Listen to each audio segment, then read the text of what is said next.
On December 10th, Australia deleted 1 million teenagers from social media.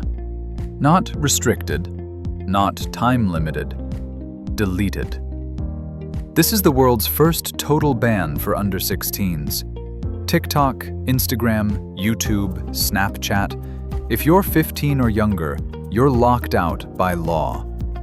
But here's the twist. Teens are already back online. The platforms are fighting back, and the government just threatened to hunt them down. So what does this actually mean? Not just for Australian teens, but for everyone watching. Let's break it down into 5 questions no one's answering yet. Before we continue, please subscribe to the Awakening channel and hit the bell button for more enlightening stories. Question 1. When you ban something teens want, does it just go underground? Windscribe, a VPN service, saw 400% more installs in Australia in 24 hours. Teens are buying fake IDs on Discord for $20. One 15-year-old bragged on the PM's own, now banned, TikTok. "I'm still here. Wait until I can vote." So here's the question. Is a teen dark web forming as an unintended consequence of the social media ban? Instead of regulated apps with safety features, are kids creeping to unregulated corners where no one's watching? Question 2. What happens when platforms must become police? Meta isn't refusing, they're complying. But their statement is telling. We are taking reasonable steps, but this does not make young people safer. Translation? We'll do it, but it's a theater. Here's the problem. To verify age, platforms use facial scans, which aren't perfect. That means a 17-year-old could be flagged as 15 and forced to upload ID. This creates a privacy paradox. Besides, teens are already using parents' ID to pass verification. Meanwhile, apps like Lemon 8, owned by TikTok's parent ByteDance, are skyrocketing in Australian downloads. They're not on the banned list. Teens aren't leaving social media. They're migrating to platforms with zero child safety rules. So, if platforms enforce perfectly, but teens just move to unregulated apps, who's actually protected? Question 3. Who gets erased along with the banned social media? This isn't just about dance videos. We may be seeing 3 groups vanish overnight. Digital artists of harmless animation or musical creatives whose target audiences were kids. LGBTQ+ teens in rural towns who rely on private support groups operating on Instagram. Small business kids who sold crafts on TikTok Shop. Meanwhile, 75% of Australian parents support the ban, many because their kids were bullied or addicted.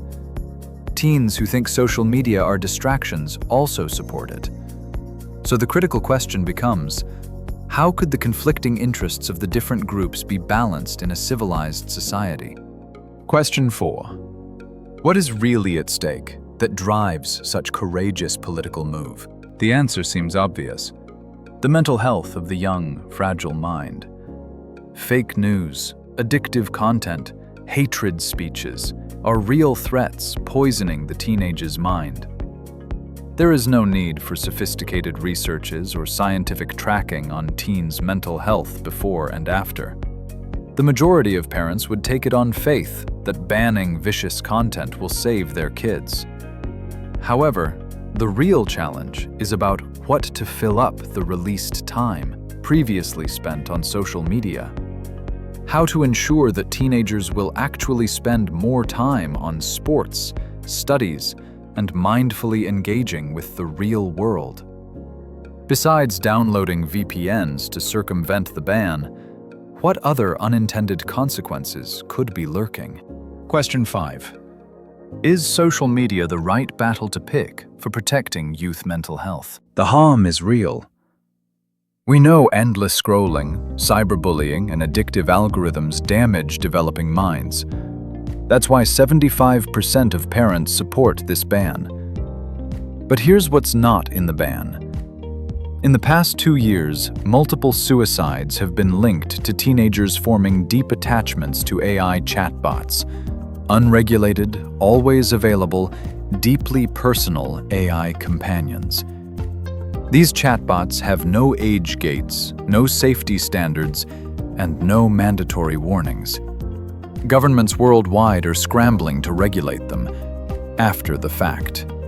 So, if we ban TikTok for bullying comments, but leave teens alone with AI that tells them, "I love you," are we fighting the last war? These aren't easy questions to answer, and there are obviously many other we can ask. Are there better ways than ban? Where should the line of civil liberty be drawn?